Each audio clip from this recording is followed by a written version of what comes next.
equals does your device need fixing? We offer a free diagnosis.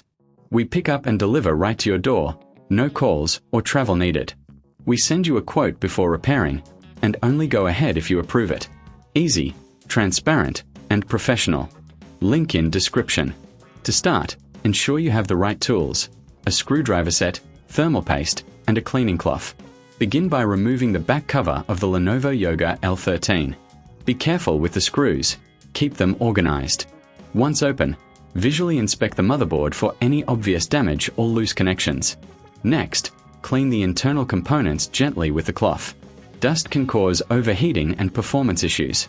If you notice any burnt areas, that's a sign of a serious problem. Now, if you need a professional diagnosis without obligation, consider our services. We offer pickup and delivery at your home, making it easy for you. No calls, no travel, just a simple process. After cleaning, reapply thermal paste if necessary. Reassemble the laptop, ensuring all screws are tightened properly. Before you power it on, double-check everything. Finally, if you need a quote before repair, reach out to us.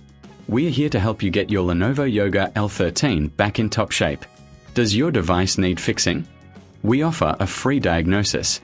We pick up and deliver right to your door, no calls or travel needed. We send you a quote before repairing, and only go ahead if you approve it. Easy, transparent, and professional. Link in description.